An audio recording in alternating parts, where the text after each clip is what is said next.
Viewer discretion is advised. You are listening to Wine and Crime, the podcast where two friends chug wine, chat true crime, and unleash their worst Minnesota accents. Oh, yeah, we're going to have accents today. Golly, my name is Amanda. I'm Lucy. And this week we have a very, very special fan pick that is really fun to say. It comes to us from Jess Rabe. Thank you so much, Jess Rabe. You are a babe. A total babe. It is Rabe-mazing what you've chosen today. Sorry, I hit my pen hard before the curtain came up. They have chosen the topic of Kalamazoo Crimes. Kalamazoo, Upper Midwest. Bippity boppity boo. Yep. Put them together, what have you got? Oh my God, speaking of Disney movies and also being high. No. What? What did you do? There was one day last week where I alternated between two total earworms. I could not get these songs out of my head. Alternated between In the Arms of the Angels. Oh. Heartfelt banger. Yeah. And the first part of the Hi-Ho song from Snow White. So fucking White? I hate Snow White. But the first part where they're like, in the mines, in the million diamond mines. No. You just had that It's like this stuck in your head? It's this creepy like prelude to Hi-Ho. I watched that shit like once when I was a kid, like a little kid, and then never requested it again. I remember having like a visceral hate reaction to the sound of her voice. Snow White's? Yes. And yeah. Listen. It's too high. Call me a misogynist. Y'all know I famously hate women. And she is no different. Bye-bye, bitch. Your voice is annoying and I hate you.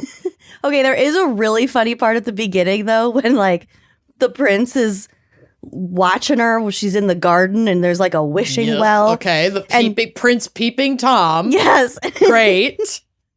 So this movie came out in, like, the 50s or whatever, like, forever ago. So she's singing with her birds in the garden, and she's singing to her own reflection. And then the prince... he pops out of fucking nowhere and you just see his reflection and he's singing her song in this like gross bravado like but he just comes out of fucking nowhere. Yes. I'm gonna pull it up on Disney Plus. This is why we choose the bear. Yeah, I'm gonna pull it up on Disney Plus and just send you a little video clip of just that part. I'm good. It caught me so off guard. I was watching it with June the other day and it was like, I was a sleeping beauty bitch. I was like, you know what, girl? Yes, I also need a nap for like a while. A nap Bye-bye. with not a defined end. And my favorite is like, and now this sound has gone viral on TikTok recently. There's a clip, I'm 99% sure it's from Sleeping Beauty, where the prince is like, well, when will I see you again? And she goes, never. Oh, never. And I'm like, you know what, girl? Yeah. Never meet a man. Never. Never. Oh, never. Also not one that kisses you without your consent while you're unconscious in the forest. Get out. That's actually sort of linked to my case for today. So. Oh, great. Kalamazoo. Bippity boppity boo. Yep. Unconsensual contact in the woods. So yeah, Jess Rabe also made a recommendation for our wine segment today. They wanted to shout out St. Julian Winery. Oh. And this is a Michigan winery. I'm going to read you a little info about them and send you to their website where you can order their wines online. I will say, if you have a palate that prefers wines on the sweeter side, this is going to be heaven for you, bitch. Like, this is going to be absolute Garden of Eden. Sweet Central. Fruit ripe for the picking. But they also do have some really lovely drier options in both white and red. But they work with like, they're selling sangrias. There's a blood orange sangria that I super want to try. And then these like fruit wines Herblinger's fruit wine. So they have black cherry punch, blackberry punch, blueberry muffin. Like they use ton of fruit in their winemaking. It just looks like an absolute party, and their labels are stinking cute. I just couldn't help it. So yeah, St. Julian Winery and Distillery. They were. Oh, these are beautiful. Aren't they gorgeous? Beautiful. Yeah. Very colorful. So they have been owned and operated by the same family for 4 generations. They have a dedication to supporting local farms, and the production of quality wine and juice has been upheld for over 100 years. This long-term commitment to quality fruit has made us the most awarded winery in Michigan. St. Julian's portfolio of award-winning wines has over 100 products. They seriously, their website is like, oh my God, I'm stocked. scrolling forever. Yeah, they have so much fun stuff. So over 100 products that totally tracks. That include distilled spirits, ciders, and every type of wine from internationally recognized dry wines to award-winning sweet wines, classic dessert wines, and wines using innovative winemaking techniques. They got iced wine. They sure do. Not only is St. Julian Michigan's longest-running winery, but we are also Michigan's first craft distillery producing some of the finest spirits, many of which are made from grapes. Wow. Our line of spirits includes vodka, rum, brandy, and more. They're fucking killing it. They make a lot of cool shit. Yeah, they really do. Also, if you're like looking for a specific like wine to give as like an inside joke to someone, they all have like cute little names. There's one called Social Butterfly, Strawberry Fields, Sweet Nancy, Sweet Revenge. Oh, love her. Mm-hmm. So yeah, these folks are located at 716 South Kalamazoo Street in Paw Paw, Michigan. And their website is stjulian.com. It's stjulian.com. And it looks like you can order wine that can be shipped to you as long as your state obviously allows for receiving alcohol. Some states don't. But yeah, please check out stjulian.com because they really do have such a fun variety of things. There's a dry Riesling that they had listed that I really want to try because I love a dry Riesling. Yeah, who doesn't? Like, come on, so good. So yeah, I'm going to be sipping water myself today, but don't worry, I am supplementing with herbal remedies. And Lucy, do you have anything fun that you're sipping on your side of the world? Just my ice water and my sleeve of Thin Mint Girl Scout cookies. Oh my God, you're living the dream. I'm having a great day. I love that for you. Yes. Well, let's take a quick break to hear a word from our sponsors and so that you can sneak a cookie in your mouth before we get to your segment. Oh, you have my back. I do. Millions of Americans grind or clench their teeth at night, and most don't even know they're doing it. So if you have jaw pain or headaches after a night's sleep, there is a high chance that you grind or clench your teeth, babe.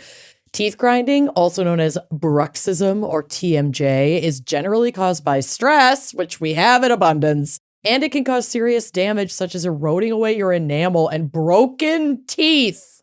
Ugh. And then, you wind up with all these expensive dental bills. Don't do that. Broken teeth. It's terrifying. Nightmare fuel. Last week, I went down a little bit of a TMJ rabbit hole, like lockjaw. That's not great. You don't want to mess with it. I'm thinking about my jaw. I'm thinking about how often I'm clenching my teeth, which is very frequently. If I'm doing it during the day while I'm awake, of course I'm doing it at night during my sleep. Yeah. So there is a way to protect your teeth while you're sleeping, and that is a mouth guard. But unfortunately, mouth guards from the dentist can cost you like up to $800. Ick. And that's why Remy exists. Remy makes dental grade professional quality mouth guards without the painful price tag. They're up to 80% less expensive than what you'd pay at the dentist, and you don't have to go to the dentist. Thank God. So they send you an at-home impression kit to create the molds of your teeth. You just mail those back to Remy, and their dental team makes you a custom fit guard or guards, multiple, and sends them right back to you. These are unbelievably comfortable. They're so thin, like I can't even really tell that I'm wearing them at night. Love. They also offer a 45-night satisfaction guarantee, so you can try it risk-free, you can sleep better, and decide if it's the perfect fit. And if not, Remy's got you covered. Remy is for anyone dealing with nighttime grinding, clenching, or jaw pain who wants an affordable solution to protect their smile and say goodnight to jaw pain and headaches. Head to shopremy.com/gals and use code GALS to save up to 50%. That's 50% off at shopremi.com/gals with code GALS. Give your teeth a break without breaking the bank with Remy. And thank you, Remy, for sponsoring this episode. Spring is here. Weather's heating up. We're thinking about traveling. Oh, yeah. I have plans to go to Greece with Amanda. Yep. Our coven members. I am already packing my bags, picking out what I'm going to wear because that is that's a lot of the fun of going on vacation. Yes. Wearing like really cute outfits. Yes. Vacation season is nearly upon us. And this year I'm treating myself to the luxe upgrades that I quite frankly deserve. You do. With Quince's high quality travel essentials at very fair prices. Listen. Summer is all about the lightweight fits. So you can get lightweight European linen styles from $30, washable silk tops, and comfy lounge sets for those long flights with premium luggage options and stylish tote bags to carry it all. And the best part, all Quince items are priced 50 to 80% less than similar brands.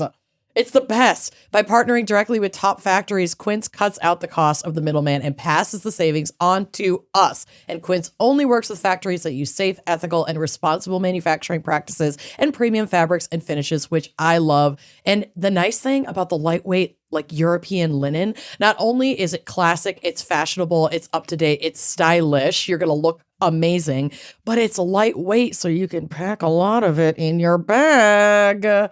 It's truly like the best part of packing is packing all of my Quince items. I love my Italian leather laptop backpack. Yeah, that backpack is so gorgeous. So for your next trip, treat yourself to the luxe upgrades you deserve from Quince. Go to quince.com/wine for 365-day returns plus free shipping on your order. That's QUINCE.com/wine to get free shipping and 365-day returns. Quince.com/wine. Spring is creeping in, y'all, and I'm all about shaking off the winter funk and resetting my routine. And if you're like me, you're craving a little fresh energy and focus as the seasons change. And let me tell you, one of the best changes I've made is swapping out my usual coffee for something way better, and that is mud water. We are definitely a coffee household. My husband is a coffee addict, but I cannot drink it. Like, it upsets my stomach. It gives me the jitters. I'm crashing by 1 p.m. It's not for me. And mud water has truly been a game changer. It's not your average cup of joe. It's a cozy mix of cacao, chai, turmeric, and adaptogenic mushrooms to help you feel focused and balanced and not wired. This stuff is smooth, it's steady, and honestly, it just makes you feel good. It's also ridiculously easy to make. Like, 2 minutes, hot water or milk, you're ready to tackle the day, babe. And I am a huge matcha lover, so I got their matcha starter kit. This is a must try. It's the perfect way to step into clean energy with matcha's calming, focused boost. One sip and you'll feel like you're dancing barefoot in the grass. Seriously, it's that good. Like, I only drink this at this point. So please try it today. Save big. Our listeners get up to 43% off your entire order with free shipping and a free rechargeable frother. That thing is also a game changer. Head to mudwtr.com and use the code GALS at checkout. And now Mudwater is also available at Target and Sprouts locations across the U.S., so it's just never been easier to grab a cup of this pick-me-up. Yeah, Mudwater is a game changer. Like Amanda mentioned, I can't do coffee either. It just upsets the belly too much. And this stuff, it's one of those things that it's delicious, but also you can tell that it's good for you. Like the taste, it's just like, wow. This has come from Earth. It's good. It's good for the bod. Every single ingredient in Mudwater's products are 100% USDA certified organic. They're non-GMO, gluten-free, vegan, and kosher. But just good for you. There's also zero sugar and no sweeteners added. Amanda mentioned the frother, that free frother. Oh, pick it up, babe. Don't miss out on this deal. You're a barista now. You really are a barista. They also have caffeine-free blends available. They've got something for everyone. So are you ready to make the switch to cleaner energy? Head to mudwater.com and grab your starter kit today. Right now, our listeners get an exclusive deal up to 43% off your entire order, plus free shipping and a free rechargeable frother when you use code GALS. That's right, up to 43% off with code GALS at mudwtr.com. After you purchase, they'll ask how you found them. Please show your support for our show and let them know we sent you. Keep your energy natural and refreshing all year long with Mudwater, because life is too short for anything less than clean, delicious energy. Lucy, what is our background? Maybe psych, but definitely a case for Kalamazoo Crimes. There's no psych for Bye-bye. this. I do have a flag, though. Oh, yes. Don't look yet. Okay. It needs explanation. I'm glad you stopped me because I was clicking. Don't click. I was clicking over. Don't you click. Don't you click. I'm hovering over L pics right now. No. Trying not to click. It's not open yet. Okay, so Kalamazoo is a city in the Maine mitten of Michigan. So if this is your Michigan mitten, she's right here. Oh, in the palm of the mitten. Yeah. The southwest of the palm. The Maine mitten. Yeah. Okay. It has a population of around 73,000. It's also the name of the county where the city is. Mm-hmm. This area was originally called Bronson, the last name of Titus Bronson, which is such a porno name. I can't believe it. Yeah, that's a lot. Who first laid down his log cabin in the area around 1830. He first laid log. He laid pipe in Titus Bronson. Ugh.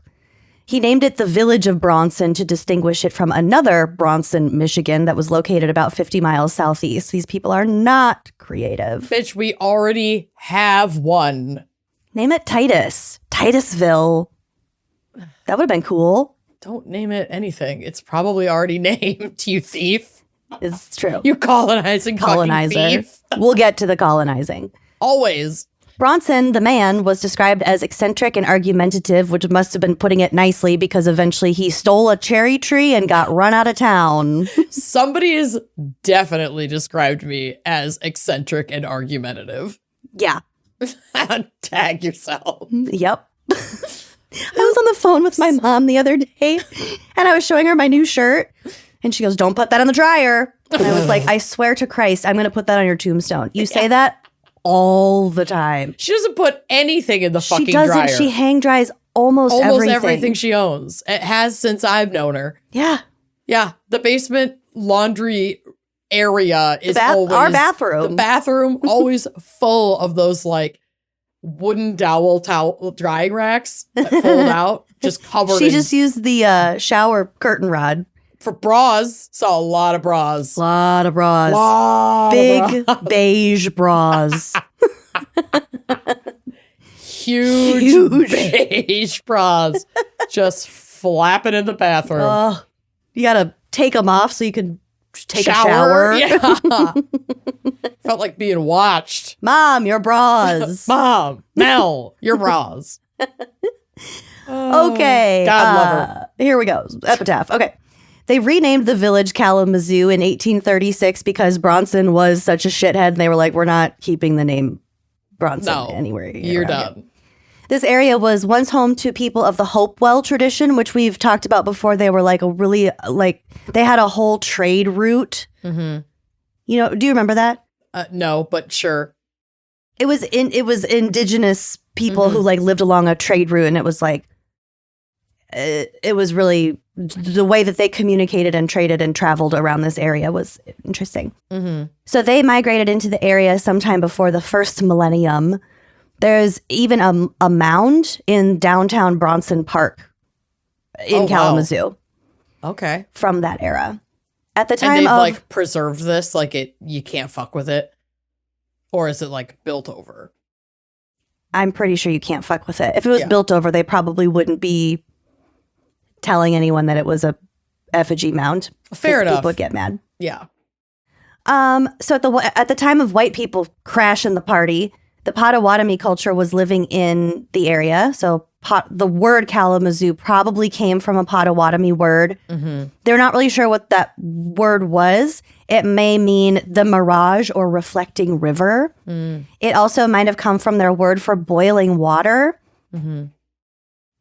Because the mist on the water that's on that river kind of looks like hot steaming water. Mm-hmm. But also because there was a tradition of holding foot races from the village to the river and back before a pot of water began to boil. Damn. It's like a way of timing themselves. Mm-hmm. You're beating the water. You're beating the boiling the pot. Beat the clock. It's like when we play Beat the Gummy. What? if I take this gummy now, I have approximately 20 minutes to either drive to a location that I'm expected at or like accomplish a task that I am expected to accomplish that day. Beat the gummy. Before the gummy kicks in and you're out of commish. Corey and I used to play, we'd race DoorDash. So like, if it was a Friday. We just talked about this on Sunday. Did we? Yeah, because Bill and I called you after we left the Caleb Heron stand-up show. And I was like, yeah, we've ordered, pimento from DoorDash and it's arriving in like 15 minutes and we're like just leaving right now. So we're playing Beat DoorDash or Uber, whatever we ordered from. But yeah, like it's the best having game. A drink, call DoorDash. You're like, okay, we have 8 minutes to get home. We're beating DoorDash. Yep, beat the DoorDash. Okay, so here's some interesting facts for you. The Kalamazoo Mall was the first outdoor pedestrian mall in the United States. It was built in 1959. Fun. Wow. Kalamazoo has a higher crime rate than the national average. In 2015, the aggravated assault rate was 793 per 100,000, which was 3.3 times the national average. Oh, buddy. Not great. Kalamazoo was a stop on the Underground Railroad. All right. There's a home in the town of Schoolcraft, which is in Kalamazoo County, that was built in 1835 by the county's first doctor, Nathan Thomas. Old Nate Thomas. It was a safe house in operation for 20 years and helped anywhere from 1,000 to 1,500 enslaved Black Americans who were escaping by giving them food, water, shelter, whatever they needed. Good work, Kalamazoo. Mm-hmm. The home still stands today and is open for tours by appointment only. All right. So don't just show up. No. Well, yeah, they probably have to be really, really cautious about historical preservation and not have too much foot traffic going through the house every day. So that's the right call. Which, for some reason, that reminded me of the Villisca Axe House. Yeah. Where all you do is check in at the little front, like, shed office, and then you could just go in the house and do it. I don't think that has the same historical reverence as, say... I'm not comparing the two. It just reminded me of the importance, the important places, and not just a house where a tragic murder took place. Yeah. It's like, no, this is the stuff we really have to preserve. Yeah, be really fucking careful. Okay. The third oldest women's club in the nation is from Kazoo, as the locals call it. Oh. It's called the Ladies Library Association. Yes, please. Cute. It was created to promote equal education for women, and it was founded in... smut. Yeah. Equal access to smut. Yeah, why not? Oh, yeah. Why do I keep... Well, I guess I do know why I keep trailing off. I found a stack of Corey's grandpa's... Remember those magazines that are like, pimp killed by claw hammer? Oh, yeah. They're from like the 70s, and they're like smutty, quote unquote, detective magazines, but they're definitely like cop porno. Yes. So I found a stack of them and I put them in a box. I got to label it Clint's Smut. Oh, yish. Oh, Cliff, not Clint. Cliff's Smut. So that felt good. Smut. Gross. Hate it. Next. Okay, this is going to be maybe your favorite part of my whole segment. Kalamazoo was once the celery capital of the world. Wait, what? What a weird thing to be the capital of. Of the world. Their world. sales tagline was fresh as dew from Kalamazoo. Oh, I just feel like celery, the bland. It's not something to be celebrated. You celebrate celery? The hell? I'm dying. The blandest of vegetables. I hate celery. I don't like that. There's like a acidic... The stringiness? No, it's the flavor. I like the flavor. I don't love the texture. It has to be like really crisp for me to really enjoy it. But like, I love a celery in soup stock. I love a celery salt. I put celery salt in my mashed potatoes. It is fucking good. Wow, I've never even thought of that. It's fucking good. Yeah. Ants on a log? Oh yeah. I'll fuck with an ant on a log. I'll fuck with it. I love celery and peanut butter. But I love peanut butter on fucking everything. So the celery raisin combination can't be saved with peanut butter to me in my book. I get it. It's not worth it. It's not. Celery's not for everyone. The good does not outweigh But it is the for bad. Kalamazoo. These bitches love celery. We're not done with the celery quite yet. Okay. I thought that was just a fact and we were moving on. All right. We'll be coming back to the celery. Kalamazoo is home of Bell's Brewing, which hosts an annual Oberon Day. Mm-hmm. You know that beer? Yep. It's one of the only beers I actually like. And I meant to get some for this recording and I totally forgot. I'm so sorry, Jess. This year, 2024, it's on Monday, March 24th. This is what DiscoverKalamazoo.com has to say about it. Okay. Oberon Day is the official annual release day of Bell's Brewery's Sunshine in a Glass and the unofficial first sign of spring in Kalamazoo. Bell's Oberon Day isn't just any other day at Bell's Brewery. It's a day recognized by Michiganders as a state holiday. It was declared a state holiday by Gretchen Whitmer in 2022. Gretchen Wieners, go off. I love that bitch. State holiday and celebrated by beer lovers across the nation. So, is this the one with the pink elephant on the label? No, it's the weird sun that's like kind of jaunty. The jaunty sun. Oh, okay. Mm-hmm. I know what you're thinking of, though. Yeah. So people like go kind of nuts for Oberon Day. They take the day off of work. When I Googled it, there were like hotel package promotions. No way. For this Well, day. I mean, this is a very well-known beer, at least in the Midwest. Mm-hmm. So, like, I totally get it. I mean, the Midwest is full of fucking white boys with beards who are obsessed with homebrewing. Mm-hmm. I don't know what it is. It's our water. It's literally what's in the water. It's the fucking water. But yeah. They got plenty of water. So I totally get why that would be like a very popular It's just tourist really attraction. sweet how like people get so jacked up for it. They're There's into like it. music and beer and different events all day. It's cute. Sounds fun. Yeah. Okay, so like I said, Kalamazoo has a flag. It is very colorful. It is the winner of a design contest in 1931. It was designed by John Toorman. So you can open it now. Is this how we're going to get back into the celery? Don't give it away. So the main field is blue. Oh my God. I have to pull it up. I got to look at it. Y'all cannot be serious. I know. It's so... Okay. So in the middle, there's a big center emblem with a big old K. Yep. K. Mm-hmm. Which sounds kind of passive aggressive. Yep. Surrounding that is a shield with 13 stars up top for the colonies. Okay. So they were at the 13th. Michigan was not a colony. Oh, right. The original 13 colonies. Oh my God. I thought I got colonies and states mixed up. Guys, I'm fine. It's okay. Michigan was not a colony. No. But okay, just imagine, y'all. I know that Lucy says this is a shield because like that is what it is, but it's like they picked their own family crest, and your family crest has those like 4 spots where you could put quadrants where you could put designs that represent like significant things within your like family legacy. We're going to get to all of them. The 4 that they picked are questionable. 2 of the 4, I have questions, and I'm ready to get to them. Is one of those questions, what the fuck is that? One of those questions is the bottom left.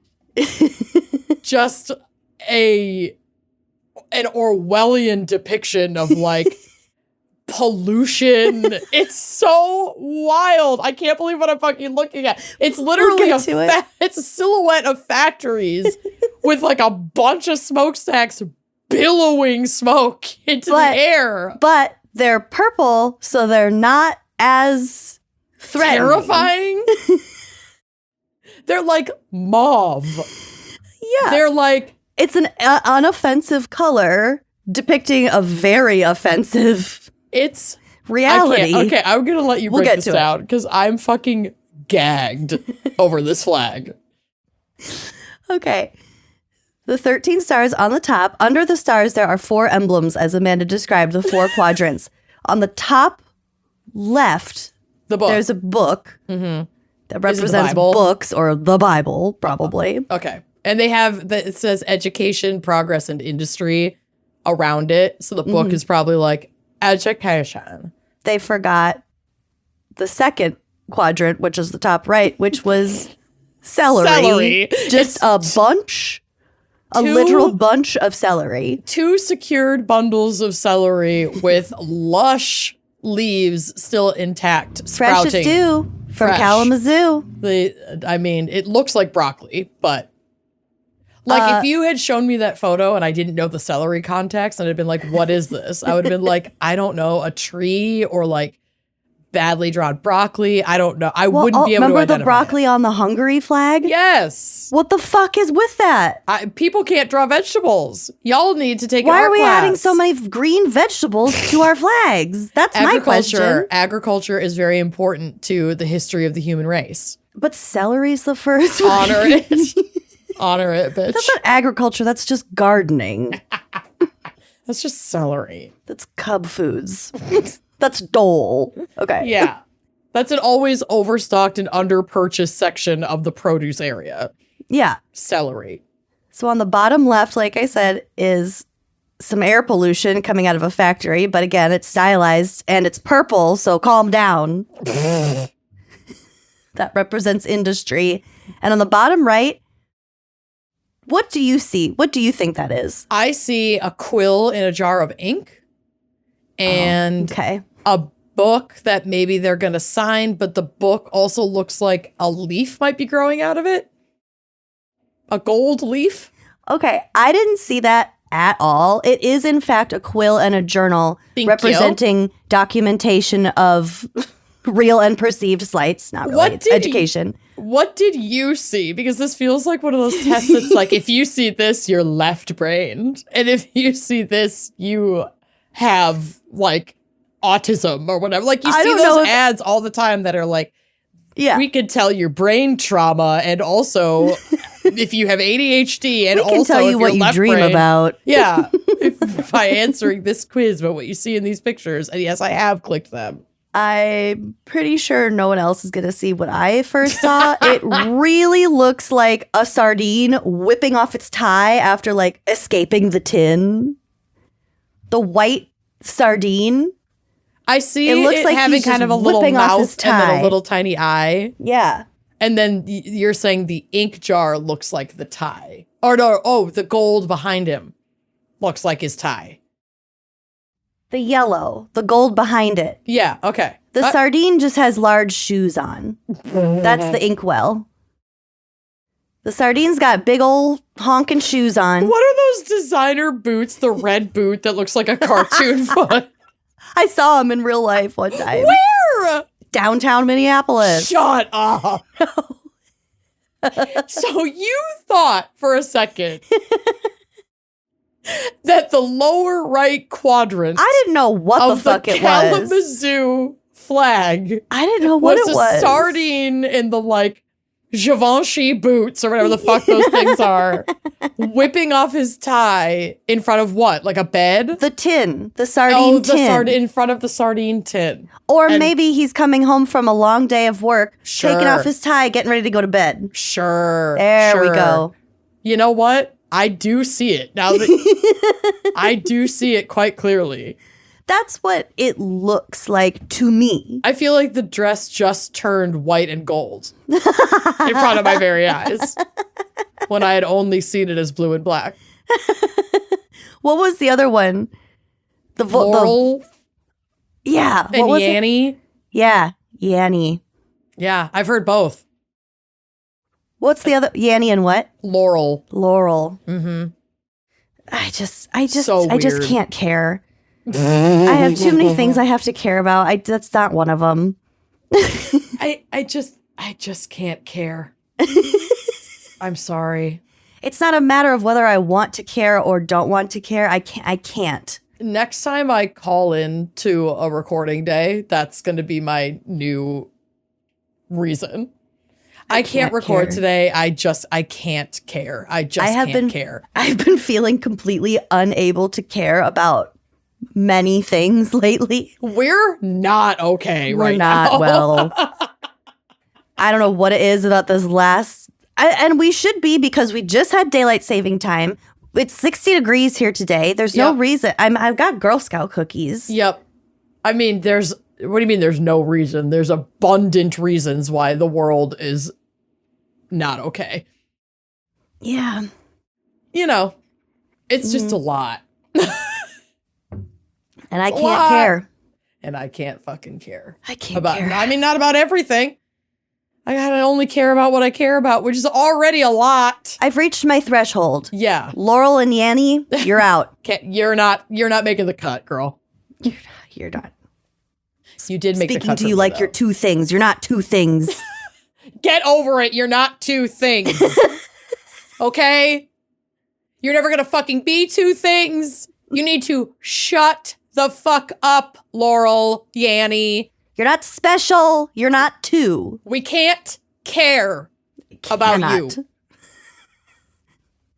Oh anyway, my God. Okay. Fine. What are we talking about? Back to the flag. I got a couple more things about the flag. There's a ring around the shield that says education, industry, and progress. They forgot celery. Framing the ring are some oak leaves with little acorns. Mm-hmm. Looks like a centerpiece. Yep.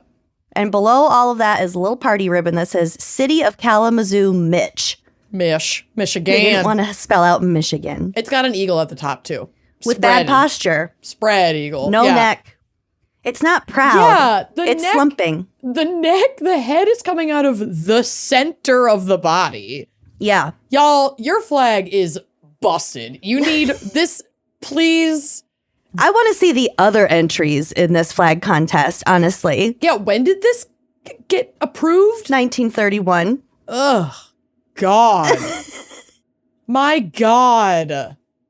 Well, viva the sardine. Yeah. Sardine's really stealing the show. If the sardine outweighs the celery bunches.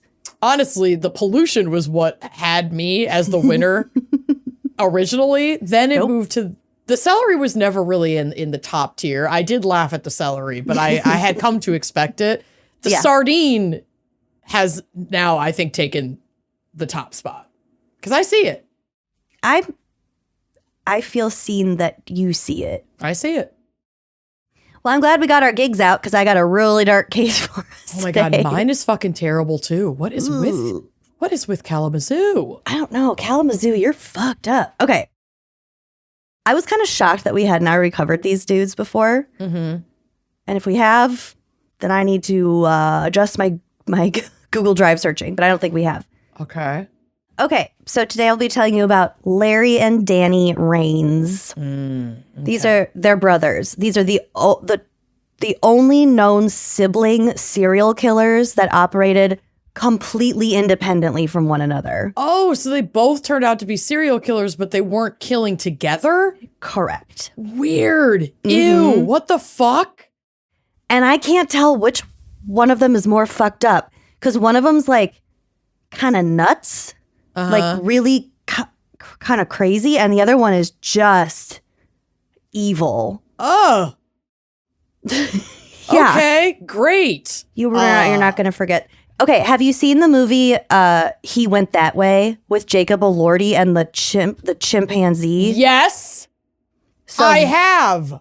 That movie was based on a novel that was based on these two. Well, one of them. I feel like I have talked about that movie. Was it a drunk dive? But that's not showing up either. What was the movie called? He Went That Way? He Went That Way. Because I know we've discussed this. I know we've talked about the movie, but I don't. Suburbia, maybe? No, because they were in like Nevada. All right. Well, maybe we just talked about the movie. Yeah. You know what? It was a drunk dive. I was talking about a chimp. And it was that chimp. It was like about a famous chimp. Spanky. Yeah. And there was a crime that happened where like Spanky and his owner got like abducted or something. Yeah. Well, so this is different. This is different. Was that a drunk dive? But we've talked about the chimp in this case. Yeah. So which your is why drunk we're dive like was freaking out. was about the chimp. Mm-hmm. The owner of the chimp is the only known survivor of one of these brothers. So that's how those are correlated. Oh my God. Yep. Okay. So also there's only one book about, there's not a lot, there's like a really odd, not a lot of information about these two. So okay. I'm doing my best, but don't email me if something's not totally accurate. No. Okay. So these two, Larry and Danny, were brothers born in Kalamazoo. Go figure. They were middle children. They had a younger sister and an youngest sister, oldest sister. So they were in the middle. Danny Arthur Raines was born on October 20th, 1943, a Libra. Larry Lee Raines was born on March 22nd, 1945, an Aries. So they're like a year and a half apart. These two kids did not get along very well, and they were very competitive with each other. One source said that it could be something as small as a handful of change that would get them into like a physical fight. Oh, God. In a prison interview, Larry said, quote, "I used to hit Danny with boards, throw knives at him, shoot him with bows and arrows, and shit like that." Okay. Just boys being boys. Bows and arrows. Yuck. Their dad would also pressure them to drink alcohol when they were really young. Great. And by really young, I mean when their dad eventually abandoned the family and moved to Florida to work at a gas station, the boys were not 9 years old and 11 years old. Yeah, so he was doing this from the time they were probably like 4 or 5. Really young. We will be getting back to the gas station thing. Their dad was a violently abusive alcoholic, as if that wasn't clear. So I'm going to tell you about these brothers separately because, again, they operated completely separately. Yeah. So starting with Larry, the oldest one, when he was 13 years old in 1958, Larry met Sue. Sue was a full-ass adult with 3 children. Larry's 13. He began to spend a lot of time with Sue. He helped her raise her kids and began an intimate relationship with her. I don't like this. In 1962, when he was 17, he stole a car with a friend and definitely got caught. The DA offered to nullify the sentence if Larry enlisted in the military, which he did. But he wasn't good at being in the military. Okay. One source said he was discharged for alcoholism. Another simply said that he was in a stockade. But in 1963, Larry attacked a colleague, a fellow military person, and thus ended his military career. And he was discharged after this incident. Okay. It was noted that Larry had developed an obsession with married women around this time. Obviously, older married women. He was like really into that. Well, yeah, it sounds like there might have been some grooming, if not at least very inappropriate relationship between him and this Sue woman, who was much older than him. And it doesn't say explicitly when the intimate part of their relationship started, but like it almost doesn't matter. He went into the military when he was 17. Yeah, so it doesn't between matter. the time he was 13 and 17, he was completely underage the whole fucking time. That's nasty. Girl, what are you fucking doing? He asked her repeatedly to marry him, and she rebuffed him every time. And he developed suicidal ideation that did end up including an attempt to use exhaust fumes from a 1958 Plymouth Plaza. Oh, Jesus. He was rescued by a police officer and spent over a week at the Kalamazoo Regional Hospital to treat his depression. Yeah, he was abused. This woman abused him. His dad abused him. His brother abused him. Yeah. They abused each other. So after that, he's unmoored. He doesn't have anywhere to be or anything to do. So he starts to wander. He spends 3 months hitchhiking across Ohio, Kentucky, and then eventually over to Nevada. So For a 19-year-old, at this point, he's lived a very rich life. Yeah, he's done a lot of shit. Mm-hmm. So by May 30th, 1964, again, he's 19 years old. He's back in Kalamazoo. He was out hitchhiking, because that's just what he's been doing, and was picked up by a man named Gary Smock, who was a school teacher just passing through town. Smock was leaving an appointment in Battle Creek with their Chamber of Commerce to find a spot for a church youth convention. Okay. At some point during their time together, according to Larry said this later on, he made Smock drive down a country road and robbed him of the $3 that he had on him. Oh, Lord. He then shoved Smock into the trunk and told him to be quiet, and then he locked the trunk. Smock was not quiet. He starts banging around. He's trying to get out of the trunk, and this very much annoyed Larry. So Larry pulled over. He opened the trunk. He tied him up, and he shot him in the head. Mm-hmm. And when they found his body, he was shot behind the ear. One of his wrists was tied, and his shoes and his watch and his wallet were missing. It's not clear to me. I think he leaves the body in the trunk, but I'm not 100% sure. Okay. Either way, this whole ordeal left Larry feeling famished, so he goes to get a hamburger, and then he drives to Indiana. Okay. While in the Hoosier state, Larry waited till early in the morning, goes to a gas station, and shoots the gas station attendant for some quick cash before heading back to Kalamazoo. So he has now killed 2 people. The gas station attendant was discovered quickly. Police were notified, and they put up roadblocks like right away. They were very responsive about it. Mm-hmm. Larry was actually stopped at one of these roadblocks, but he just acted very casual, and they waved him through. And if he did still have Smock's body in the trunk, that's real fucked up. This is like some Coen Brothers movie shit. Mm-hmm. And in my drunk dive, I did a drunk dive on Spanky the Chimp, who we'll get to. It was, I think, drunk dive number 68. I focused only on that one case. And it was revealed that, like, oh my God, he had escaped a serial killer. I didn't know anything about the brother, and I did not go into the, like, specific details of what Larry had done before he kidnapped Spanky and his owner. Mm-hmm. So this is, like, way more than I ever fucking saw in that article I read. And we are just getting our toes wet. Damn. We got a ways to go. Okay. Okay, so he went through the police block, whatever. He gets through. Yep. Unnoticed, basically. He heads back to the original point near Kalamazoo where Smock picked him up, and he abandons the car there. He is on record saying that he saw that there was blood on the bumper, but he didn't want to stick around to clean it up. He, quote, simply didn't care. I can't care. He could not care. The following Thursday, June 4th, Larry is at his friend's house. His friend's name is Arthur Booth.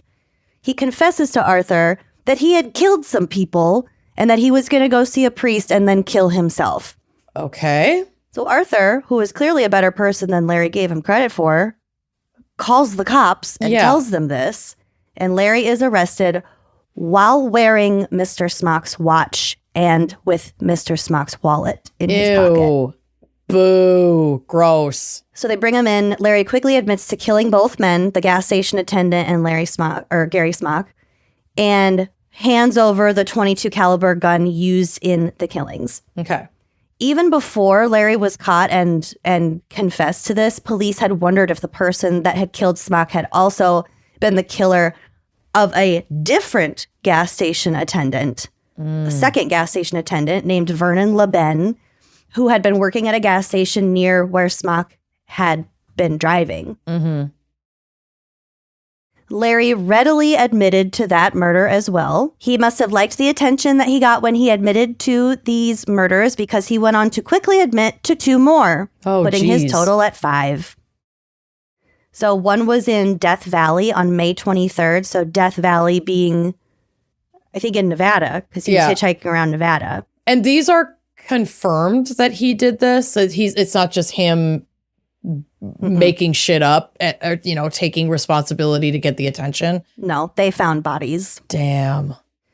So one was in Death Valley on May 23rd, which was just a week before the Smock murder. A man had picked up Larry and just kept talking and talking about how he had no money. So Larry got annoyed and shot him. They didn't find that man's body for 2 years, but they did find it. Oh, my God. And the other one was yet another gas station attendant in Kentucky. It's like he's murdering his dad over and over again. So Larry's arrested. He initially declines a lawyer and a psychiatric evaluation was ordered. He then changed his mind and asked for a public defender, but the evaluation took place before his lawyer could arrive. That is an important detail. Okay. The trial begins and he is only charged in the Smock homicide with the other charges pending the results of this trial. Okay. The prosecutor had about 24 color slides of Smock's body, but it was reduced to 12 in order to not inflame the jury. Oh, God. They were like that horrifying to look at. They were probably really bad. Oof. The courtroom proceedings mainly centered around the question of Larry's sanity. His plea was not guilty by reason of said insanity. Several psychologists testified that he murdered during moments of temporary insanity that occurred because of the rage he had towards his father, who again beat him violently. And in a full circle moment, his father had once also been a gas station attendant, which supported his defense. Also, remember, he ditched the family to move to Florida to work at a gas station. Yeah. And it's the triggering victims for Larry. And all the victims kind of looked like his dad. So he's convicted of murder and handed a life sentence. He appealed it on the grounds that the prosecutor's psychiatrist had begun that examination of him before he was properly represented by counsel. So he did win a new trial in 1971, but when he realized that the insanity plea was not going to hold any water, he just went ahead and pled guilty. Okay. So in an interesting turn of events, he was allowed to change his name after his trial. He chose the name Monk Steppenwolf. Hate that. Based off the novel Steppenwolf by Hermann Hesse. And it's about a guy who thinks he's like part wolf. It's a weird psychodrama kind of, I don't know, it's weird. Okay, yeah. In a prison interview, Monk stated, quote, "There was never a plan. It was a natural thing. It always seemed to me like I was an actor in a play." Oh, so disconnected from any kind of humanity. Yeah, wait till you hear this part. He also expressed a somewhat technical interest in what happened to his victims when he shot them. Yeah. The blood flew farther than he expected on one case, and another young man, quote, "bounced a couple feet in the air." Ew. Dude. No. So he was just fascinated by like the physics of shooting someone. Yeah, I mean, damn, childhood trauma fucking ruins your brain. And I'm not saying that he is not responsible for his behavior, because he fucking is, and this person is dangerous and cannot ever be among society. But he's like, dead. Don't worry, they're both dead. No, I know, but in the context of, the time. But like, yeah, that didn't have to fucking be like this. No. If you can very clearly trace back to why he's so fucked up. Right. Okay, so now we get to the other brother. Oh, God. Who's arguably worse. Oh, okay. Danny was married at the time of his brother's conviction, so Danny operated like later. Okay, so Larry was not the one who kidnapped the chimp. Larry was the one. Oh, okay. And because he was in Death Valley, Nevada area. That's right. Hitchhiking around, and the chimp guy did get away. Yep, he did. Yep. Okay. Got it. And remember he killed some gas station attendants in that movie. Okay. So he was married at the time of his brother's conviction, but he had started showing more dangerous behaviors as of late at this time. So he's arguing with his wife more and more. He is displaying sexual predation behaviors. Okay. In November of 1968, he attacked an 18-year-old named Dorothy King. he hijacked her car at gunpoint, and he was on his way driving out to the outskirts of Battle Creek to find somewhere to rape her. Oh, Jesus. But fortunately, this asshole took a wrong turn, and she was able to escape with her life. Thank God. He was arrested when his car was found. His car was found right where Dorothy was kidnapped from. So she brought the cops to where she got kidnapped from. They're like, oh, there's this van here. Mm-hmm. So he got caught. He was convicted of felonious assault and sentenced to 3 to 4 years in prison. And go figure, his wife divorced him during this time. Mm-hmm. Good for her. I don't think they had any kids. When he was granted parole in 1972, he gets a job at a gas station. This is where he met a 15-year-old named Brent Coster, whose nickname was Stretch due to how tall he was. Oh, yuck, but also fun. Yeah. I wasn't sure if Brent also worked at the gas station or if he was just kind of a local kid who hung out there. Came in all the time buying his snacks and sodas and stuff. Yeah. Not sure. How old was he? 15? He's 15. Yeah, 'cause it And could go Danny's either way. a full adult. Yeah, it could go either way because in some states, like with permission from your parents, you can work when you're under a certain age. Yeah, and this is in the 70s. I'm sure he could have very well worked at that gas station, but I'm not sure that he did. Okay. Brent had a troubled upbringing with a schizophrenic mother and an alcoholic father. Danny gave Brent a place to stay, and it's not a stretch to think that Stretch looked up to Danny as a role model because he didn't have any of those growing up. Yeah, poor kid. Pretty basic stuff. Yeah. So they lived together. They got to be really good friends, and eventually Danny told Brent about a crime he committed in March. Okay, so he got out of jail on parole in early of 1972. Okay, so like January 1972. Let's call it January. I don't know the month. But he committed this crime in March, so it was like very soon after he got out of jail. Yep. He told him the details down to where the body was, which they did find. But all of this came out at trial. Okay. But Danny told Brent that his victim was a woman named Patricia Hawk, aged, I had a 28 and a 29 from two different sources. Okay. She was either 28 or 29. God, this is so bad. Okay. She was running errands with her 17-month-old son named Corey. Oh, God. Danny kidnapped her, raped her, and stabbed her to death and left little Corey to wander around with his mother's blood on him. Oh. Until an elderly lady found him the next day. Holy shit. Wandering around alone, bloody, and called the police. And was the child's father still in her life? Was she married? I don't know anything about Corey's father or Patricia's situation. There's an unfortunate lack of details about... How's that baby wandering around for a whole fucking day? Wouldn't everybody be out looking for him? There are more details that are so fucking heartbreaking. I'm gonna try to just get through this because... Okay. Yeah, it's a lot. He's not much older than June is now, so that's all I can think about. Hormones. Okay, Patricia's body was eventually found behind the Independent Elevator Company building. Brent later testified that Danny bragged to him about this stuff. So he apparently watched Patricia and Corey go into the Tops department store. He parked his blue Corvair van. I'm sure it looked like a very rapey van. Parked it next to Patricia's car.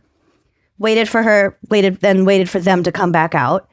After she put her son in the passenger seat, gotta love the 70s. Yep. Yikes. She was walking around to the driver's side of the car. Danny walked up to her and brandished a knife. She panicked. She fell backwards into her car. Danny dragged her into his van, and there he tied her up and sexually abused her. He tried to strangle her, but she fought back. She scratched his face. They both fell out of the van. Danny stabbed her in the back, but to quote Danny, he said, quote, "That didn't have much effect." So he twisted the knife and, quote, that did it. Ugh. So the most heartbreaking part of this is that little Corey had managed to get out of the car and was standing near the van crying. So he saw all of this. Oh, my God. Danny said that he figured the boy wouldn't remember anything because he was too young. Mm-hmm. That's not the case. No. Yeah. Like, oh, this can't hurt you because you won't remember it. No, that's... Watching your mother get stabbed to death in front of you. Yeah, when you're and like then just not left. even 2. Okay, so that was the start. That's the first of Danny's known victims. Ugh. Brent and Danny began to talk about killing and robbing women, and eventually a kit was put together that had knives, trash bags, and ropes. So Brent obviously testified later because you got some of that information. That was going to be a question, but you just answered it. So Brent didn't go to the police. He looks up to this guy and is like, you son of a bitch, I'm in. Yep. Okay. Yep. Got it. So July 5th, 1972, he's paroled in, let's say, January. This is July, early July. Rapid fire going for it. Danny was working at the Sprinkle Road service station, the gas station. Linda Clark and Claudia Bidstrup pulled in to get gas at 1:30 a.m. Brent filled up the tank while Danny popped open the hood, fucked with some spark plugs to make it sound like that there was something wrong with the car. And then he's like, oh, you guys shouldn't be driving this. Pull into the repair bay. I'll fix this for you real quick. Okay. So this is why I was wondering if Brent worked at the gas station, because they're working in tandem in the gas station to victimize. Yeah, these two women. no one in the gas station is coming out and being like, "What the fuck? You don't work here. Why are you opening the service bay?" Yeah, it's 1:30 in the morning. They were probably the only ones there. Okay. But yeah, it's so whether or not Brent worked there is kind of irrelevant. But okay, so the two women were forced into the back seat of the car. I think Danny got into the gas station. Yeah, someone had to have been working, at least one person, because they didn't have like pay at the pump in the 70s, and it was probably a 24-hour station. But if there was just one person working there, they go out to fill up the tank, they get the payment. Yep. People leave. Yeah. But I think Danny gets into the women's car, drives it fully behind the gas station where no one can see them from the road, and then he tied them both up. Brent later testified that one of them would take care of any other customers, like go back into the gas station to deal with customers, while the other one assaulted the women. They were taking turns. Oh, my God. So Brent, 15-year-old Brent, raped Linda in Danny's van and then was instructed by Danny to put Claudia back into the car and kill her so that Brent could, quote, taste the medicine. Brent is just a kid. He's 15 and Danny's like, no, you need to kill her. I want you to feel what it feels like. Oh, God. So Brent did. Well, he was unable to strangle her on his own, so Danny stepped in to help him kill her. Because as we've discussed, it's not easy to strangle someone to death in most cases. Holy shit. This is dark as fuck. Yep. But he did manage to kill Linda on his own. So the two women are both dead. They were put into the back seat of their car, and they were covered with a blanket. Brent drove that car to a wooded area near Galesburg, poured some gasoline on it, lit a cigarette, and then threw the cigarette into the floor of the car. But he was so freaked out, he didn't stick around to see if it burned the car. And it doesn't. Well, it did not. Yeah, that's like kind of a movie Hollywood thing, but it's actually harder to light something with a lit cigarette than the media would make you think. Yeah. It's not going to go up like Waiting to Exhale style. It's just not. Although that is the best scene in any film of all time. It's incredible. So after he hitchhiked back to the gas station, there's so much hitchhiking. Danny showed him a couple of rings, earrings, and some photos that he took from the victims. So he's just showing off the loot. Like, wasn't that cool? Wasn't it worth it? Look at this ring I got. 2 weeks later, a passing motorist spotted the car, which again had not been burned, and called the police. But the bodies were too decomposed to determine if they had been raped or how they had been killed. So the bodies had just been decomposing in the car behind the gas station for 2 weeks? No, because Brent drove the car out to the wooded area and had to hitchhike back. Sorry, I forgot. So they're just in a field somewhere baking in the July Michigan sun for 2 weeks. And it's the 70s horrifying. And their forensics are just not as good as they have become. Yeah, so the only reason we know what we know is because of testimony from Brent, and I'm assuming eventually what's-his-face. Yes. Yeah. However, the police did think that this was related to Patricia Hawk's murder because the victims were bound similarly. And they knew there was evidence still remaining that she had been assaulted as well, so they could kind of follow a pattern. Yes. Got it. Mm-hmm. On August 5th, Danny and Brent kidnapped an 18-year-old named Pamela. I don't know how to actually pronounce her last name, but it's spelled like Furno. It's probably Furno, but Fear Now. That was spooky. Okay, Pamela Furno. She was hitchhiking near the Western Michigan College campus. So they did the same old play. They threatened her with a knife. They tied her up and put her in the back of the van and covered her with a sleeping bag. Brent then lay next to her while Danny drove the van to a secluded wooded area. Over a period of 6 hours, they took turns assaulting Pamela, then drove her to a different wooded area, because it's Michigan. There are lots of wooded areas. Mm-hmm. Brent claimed that at this point, the two men were drinking beer and said that Pamela had a glass of wine. Oh, yeah, just relaxing. Fuck this. They then went to a third wooded area, and Pamela began to, panic, scream, and struggle against her bindings. Mm-hmm. Danny punched her in the stomach and put a plastic bag over her head and suffocated her. Oh, God. Poor thing. Once she was dead, they placed the body, a little bit a ways away from the van, in the woods. Mm-hmm. And then a cop car drove by. I think Brent took Pamela out to the woods, and then Danny was like, oh shit, a cop car just drove by. So Brent freaked out and ran away. Mm-hmm. Danny gets in his van and is driving back to the house where he lives with Brent. The police did stop him and checked his ID, but they stopped Danny. They stopped Danny. Because Brent was on foot, I guess, in the woods. They let Danny go because they didn't have any reason to not let him go. Mm-hmm. But they thought he was suspicious, so they kind of followed him on his way back to the trailer. Mm-hmm.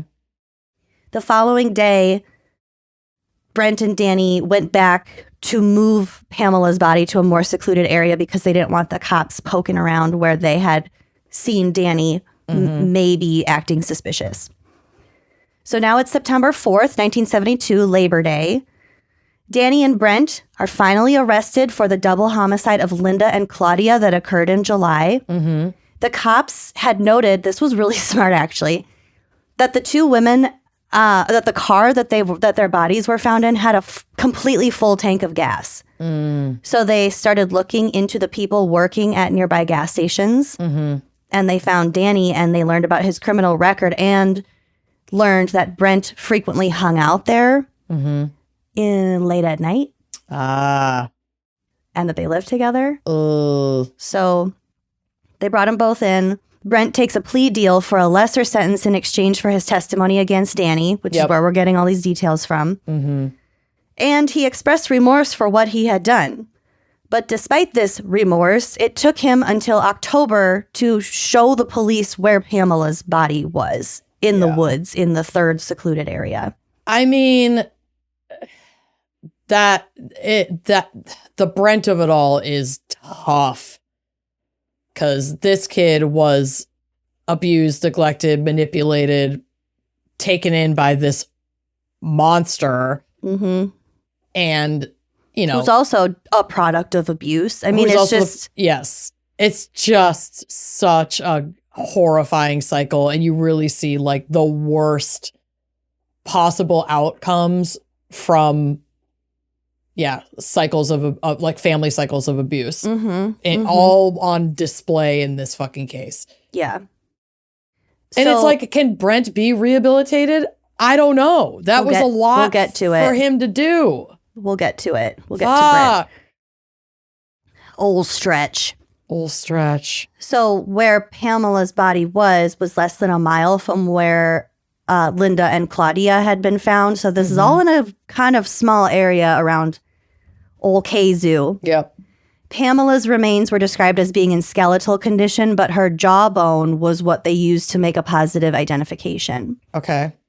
So it wasn't just the plea deal that got Brent to turn on Danny. Brent said that Danny wanted to steal a car and go to Florida, but there's something about that idea made Brent afraid that Danny was going to kill him too. Oh, okay. He didn't want to leave the state with him just in case.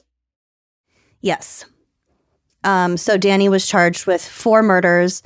Brent, still 15 fucking years old at this time, was moved out of the juvenile court system due to the nature of his crimes and was tried as an adult. So Danny was found guilty of first-degree murder for killing Pamela and second-degree for the murder of Patricia and was sentenced to life in prison without parole. He pleaded no contest to the murder of Linda and Claudia and was given 2 additional life sentences. Brent, as part of his plea deal, was charged with second-degree murder for Linda and was given a life sentence with the possibility of parole. Okay. While in prison, Larry, the first brother, actually maintained contact with Danny's ex-wife, the one who left him when he went to prison, and those 2 got married in 1976. While Larry was in prison? Oh, yeah. They both died in prison. But Larry married his brother's ex-wife while they were both sitting in prison. Fucking yikes. Okay. Yeah. So Larry's the one that changed his name to Monk Steppenwolf. Yeah. Sorry, you mean Monk? Monk. Monk up coffee. The jam. Monk it up. Don't monk this guy up. Do not. So he said that he changed his name because the severity of his brother's crimes had made the family name the personification of evil. It was his brother's crimes that really put a black mark against his family. Yeah, the family was all Danny, not Monk. Never not Monk. Monk? Monk? Oh, Monk? Not in my back, Monk. I don't know. Top of the monkin' to you. Top of the monkin' to you. He also stated that he had not talked to his brother brother Danny since the 60s. Larry claimed that during his years in prison, he had had 4 affairs with different women. Okay. He was also charged with disciplinary action for being part of a conspiracy to kill another inmate with a crossbow that Larry himself had designed. Okay. He died in prison on November 12th, 2023. Goodbye. Wow, he lived a long time in there. Danny died on January 19th, 2022. Close in birth, close in death, not close in between. Oh, I hate them. Brent did a whole lot of rehabilitation programs and earned a law degree while he was in prison. Yeah. Even though he was an exemplary inmate, according to the COs, his parole was denied repeatedly until September of 2020. And after over 40 years in prison, he was released in January of 2021.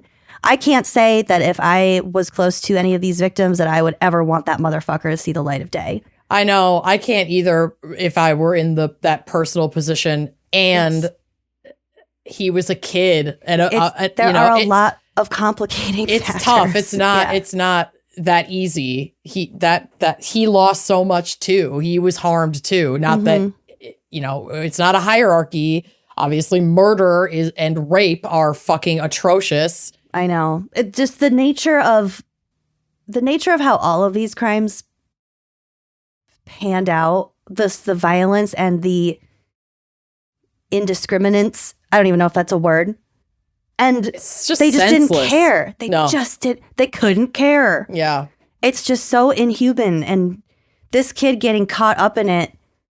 It is sad because it's like he was vulnerable and I think fucking Danny knew that. Absolutely. Danny and knew could that. make him his little accomplice and his little lackey. Mm-hmm. And Danny got wrapped up in some shit that he should not have gotten wrapped up in. Yep. But he still has to, face some consequences for what he did. So, I mean, I personally feel like it is fair that he was released. He spent 40 years in prison, and especially because he like really fucking turned his life around. It sounds like he did a lot of the work to, have a different outcome than what he was set up with.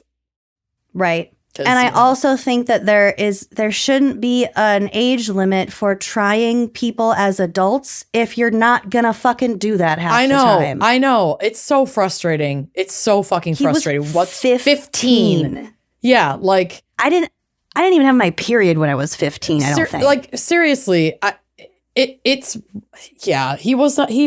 was 15 and a product of his own abuse and childhood trauma. So he didn't have the mental capacity for good decision making. Like at fucking all. This is a desperate, hurt kid. Yeah. That got fucking used. The wake. Oh, that it's all horrifying. Of this, it affected so many people. They killed so many people. Mm-hmm. Women. Well, men and women. Well, anyway, so yeah, you won't forget about those two anytime soon. Sure, we didn't even get to the monkey. That's fine. You'll just have to get on Uncorked and listen to my spanky drunk dive number 68. And we cover the monkey. Understand that chimpanzees aren't monkeys; they're apes. Okay. Yeah. All right. Well, let's take a real quick palate cleanser before we get on to another horrifying case. Yeah. Let's do that. Your nighttime bedroom temperature has a huge impact on your sleep quality. It sure does for me. And I have an attic bedroom. So like the temperature is not always perfection in there. And if you're like me and you wake up too hot or too cold, I cannot recommend highly enough that you check out Miracle Made's bed sheets. Miracle Made sheets are inspired by NASA and use silver infused fabrics that are temperature regulating so you can sleep in the perfect temp all night long. This is science at its best, honestly. These sheets are infused, like Amanda said, with silver that prevent up to 99.7% of bacterial growth. Hello. Gross. Leaving them to stay cleaner and fresh 3 times longer than other sheets.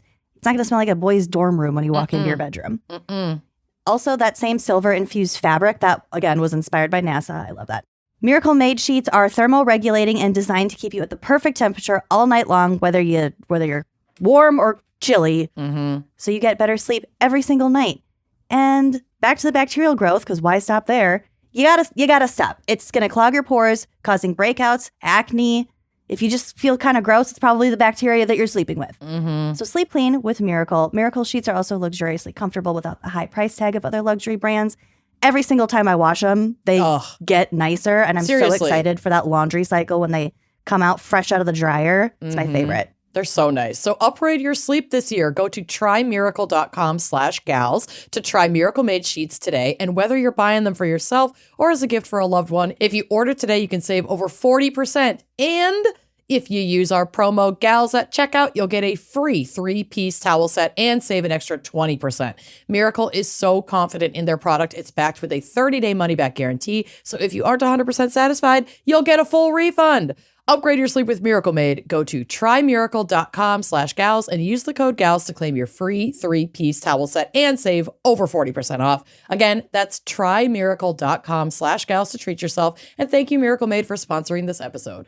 They say AI is going to take over the world, okay? We've got chatbots for this, virtual assistants for that, and eventually humans will just be obsolete. And that terrifies me. I'm not saying I look forward to it. But you know what? There is a robot that I welcome with open arms, baby, and she already exists. It's making my life and my cat's life so much better, and that's my litter robot by Whisker. I love her. I could cry thinking about my litter robot. Seriously. It has changed my life.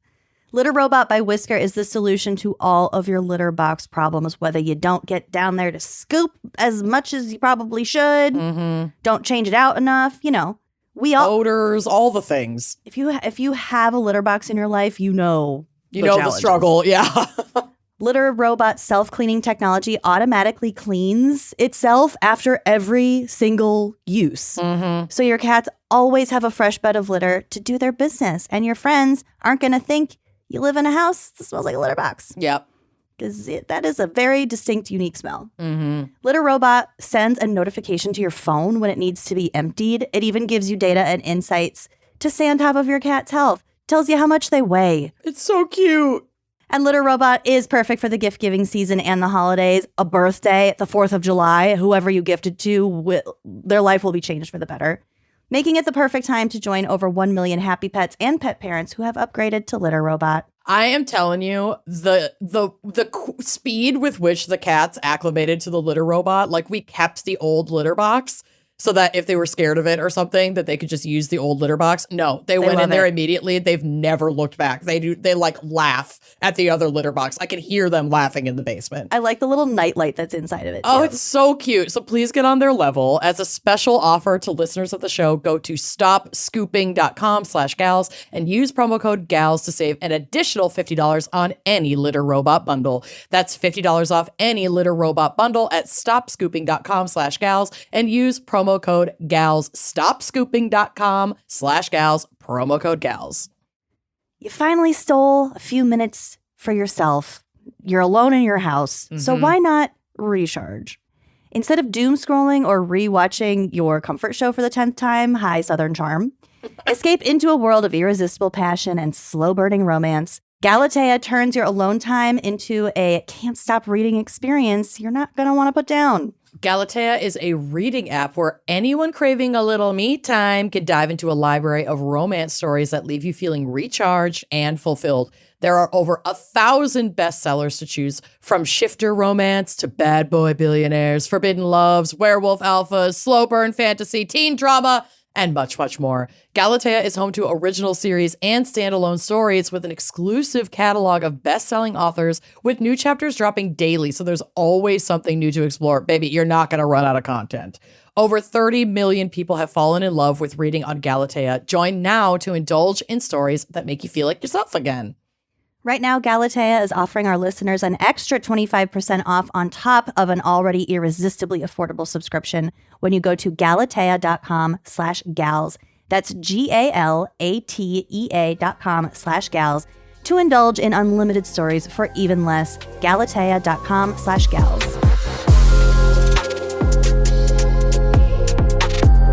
Are you ready for my case? No. You're not.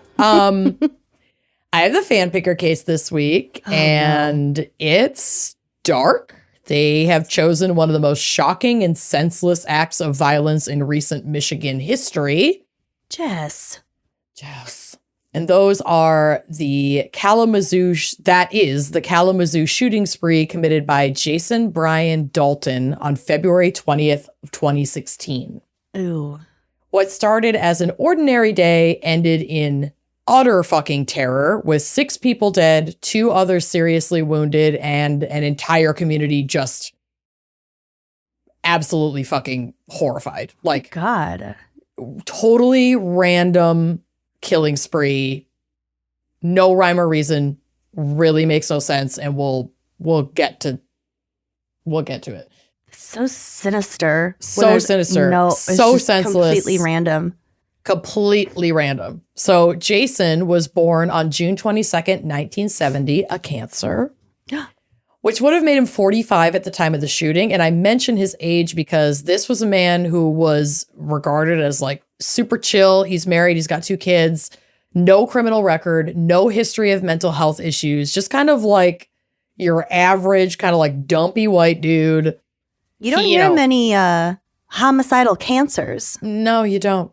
He had been a mechanic, like he held a steady job. He also was, had recently started driving Uber. Like and the reason I bring up his age is because we know that certain mental health conditions can come up later in life. And that's often in our mid-20s when your brains are kind of like wrapping up that long trip to development. Yeah, but it's not your mid-40s. This age just seems so weird to me to just suddenly completely snap.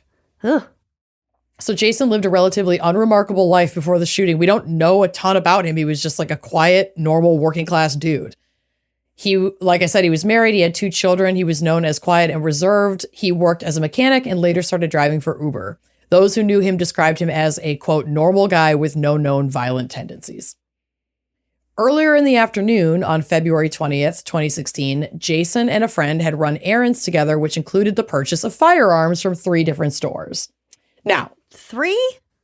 This is obviously a red flag, but it didn't seem to raise concerns with the friend that he was with, who only remarked that he was quieter than usual that day. And I think that's probably because Jason had been a gun owner like prior to this incident. I mean, you know, it's white guys in the Midwest. A lot of them have guns. Mm-hmm. And at least one of the store owners of one of the stores that he had gone to that day said that he recognized Jason as a shopper at the store before, but he had never sold a firearm to Jason. But that he'd been in there, he'd probably gotten ammunition and like hunting gear, like things like that before. Browsed. Yeah. That day, he also purchased a black jacket with specialized pockets meant to conceal a firearm. And he and his friend parted ways, with Jason leaving the store and logging into the Uber app to start accepting rides. Shortly after 4 p.m. on February 20th, 2016, a man named Matt Mellon requested an Uber to take him to a friend's house. He was picked up at 4:21 p.m. by Jason in his silver Chevy Equinox. According to Matt, Jason took a call on his cell during the drive, and I'm not sure who that call was with. But after that call, Matt noted that Jason started, quote, driving crazy. At one point, he entered an oncoming lane of traffic. He drove through a median strip. He ignored stop signs. He sideswept a Ford Taurus. And poor Matt is panicking in the back seat, like begging him to stop the car and let him out. And Jason refused. That would be so scary in a rideshare. Fucking terrifying in any circumstances, but yes. So Matt took his chances at the next stop sign. And when Jason slowed down, he jumped out of the car. Good. He called 911. He gave police all the info they needed, plate number, make and model of the car, name of the driver, like everything that's in the Uber app. I think he also reported it to Uber. Dispatch assured him they had told police to be on the lookout and gave the same placating response to several other callers who had reported Jason's erratic driving. Ugh. So I'm sure it'll just shock you to your very core that police were not taking these reports very seriously or treating this with urgency. From multiple people. Multiple people. And girl, when I fucking tell you the cops, they shit the bed on this so fucking hard, and I will die mad about it because like Matt gave this information, he had the driver's name, he had the license plate number, everything. Like they could have gone to his house, like he gave them everything, and they were like, oh, an erratic driver, okay, we'll just let our troopers know whatever, that to be on the lookout. Like they did not take this seriously. Aren't they always on the lookout for bad drivers? Right. Well, that's the thing about the cops, they're never there when you need them. Not too terribly proactive there. No. So after Matt jumped out of Jason's car, Jason drove home, where it appears he stayed for a little over an hour, even calling his wife and asking if they could swap cars and he could come get her keys to like her car, which was a Chevy HHR. Something else listed it as a Hummer. I don't know if that's the same thing. I looked up who makes Hummer. It says General Motors. Does General Motors own Chevy? That was not worth my time. I don't fucking care. I can't care about the cars. I can't care. Okay? Nope. Calls her to swap cars. But it is a Hummer, or we don't know? I don't fucking know. Okay. Chevy HHR. You can Google that. What's a Chevy HHR? Is it a Hummer? I kind of only want to know if it's a Hummer. Oh, it's a PT Cruiser. It's a PT Cruiser. No. Oh, yikes. Okay. Because that's something else mentioned a Hummer. So I don't know. Maybe there was another family vehicle that he also picked up. I'm not sure. It's like it's a truck style of PT Cruiser. And also, did you know that the person who designed the PT Cruisers, also designed, what was this? Somehow the PT Cruiser design is based on Nazi cars. Oh, I'm not like World War II era, because they're kind of rounded, like snub nose. That car sucks. Yeah. Fucking yuck. That was cringe when it came out. And I'm sorry, I don't care if I'm talking to PT Cruiser drivers. Baby, it's cringe. Let it go. PT Cruiser and the new Volkswagen Bug. You heard it. I said don't it. like those. I said it. I think they're both cringe. I'm sorry.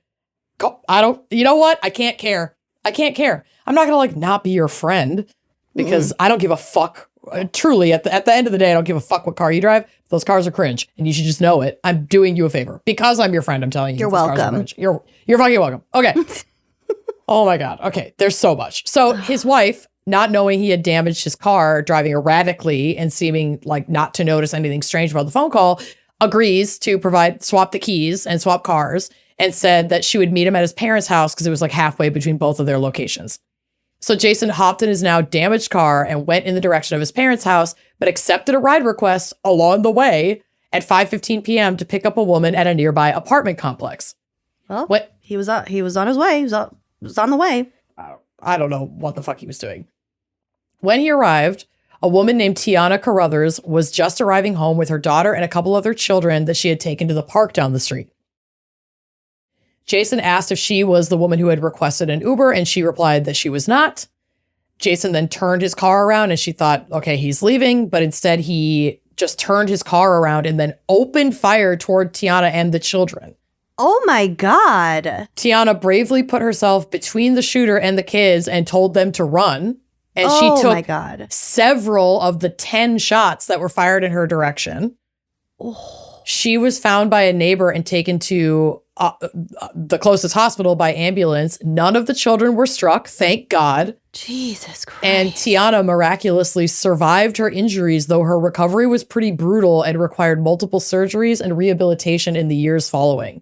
But this woman is a fucking hero. She literally took a bullet for a bunch of kids, and in that flash moment told them to run, and they got to safety. And I mean, thank God she lived. It's like a fucking miracle. I have chills. Yeah, and she comes back to continue to be a hero later in the story. So the original ride requester texted Jason, apparently, moments after she had initially requested an Uber to say, oops, I asked you to pick me up at the wrong place. I'm actually here. So she's giving a correction of address, which would have led... God. So that whole shooting, the first one was a total fluke anyway. Total fluke. He wasn't even in the place that he was intended to go, but he had already started driving, or he was probably driving when he accepted the ride. And so he didn't see her message that was hey, can you go here? And that's how he ended up shooting Tiana. Oh my God. And so he hadn't responded to that text. She later, the original requester, tried to call him to follow up on the address correction and be like, hey, are you still coming? But he didn't answer the phone. And then a witness later reported seeing an Equinox driving, quote, so aggressively toward the apartment at the new location, at one point cutting this witness off at a southbound curve and risking a head-on collision.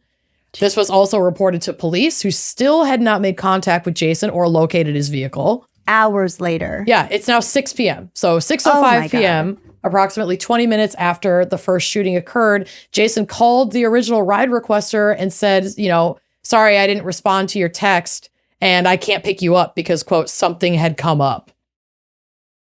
Him trying to murder a woman and children in cold blood. Something had come up. I can't pick you up. Children. Yep. Jesus.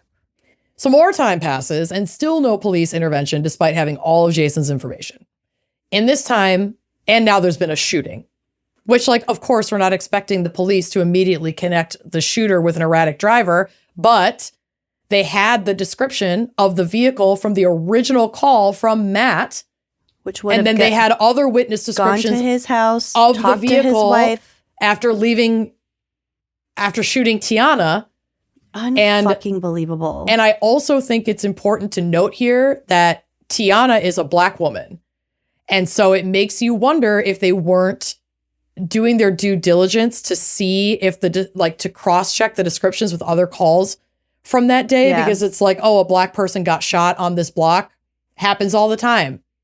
Why would that shooting light a fire under their butt to look at all the information that's come in that day and fucking investigate it? Nobody flagged this. It's not a huge metropolis either. No! Kalamazoo is not Manhattan. You probably don't have better things to do. Y'all.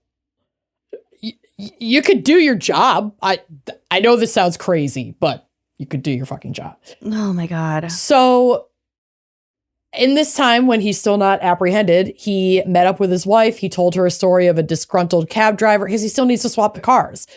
And he shows up and he's like, oh my God, this cab driver was pissed at me because like he's saying Uber is stealing business from him, this local cab driver.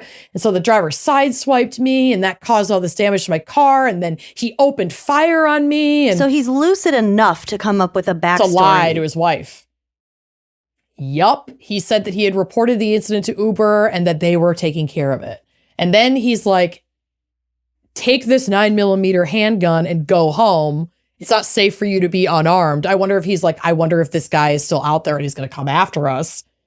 So he's like, don't go to work tomorrow. Don't take the kids to school. Just stay in the house with this gun. What the fuck? And then he takes his wife's car and fucks off and allegedly tells her that he couldn't explain what was going on, but that she would see it in the news. Oh my God. Now, I don't know what she did after this. However, I read several articles about this case, and I did not see it reported that she had called this incident into police. Not that it would have fucking mattered because Apparently a bunch not. of people had called all fucking day giving the same information about the same guy. I don't know. So now he's got this other car, which might be a PT Cruiser or might be a Hummer. He goes to an ATM. I can't care about that. He goes to an ATM to withdraw cash around 7 p.m. The shooting took place he picked up Matt. The first call came in around 4. The shooting took place like 5:45, 6. He's at the ATM at 7.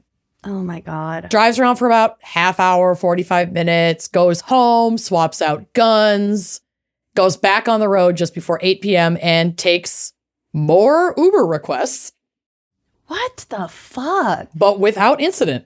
And still his wife is like, oh, no big deal. You're just dropping home to get some more guns. This is why I'm like, there's no way she called the police because they would have responded to a white lady. Swapped guns.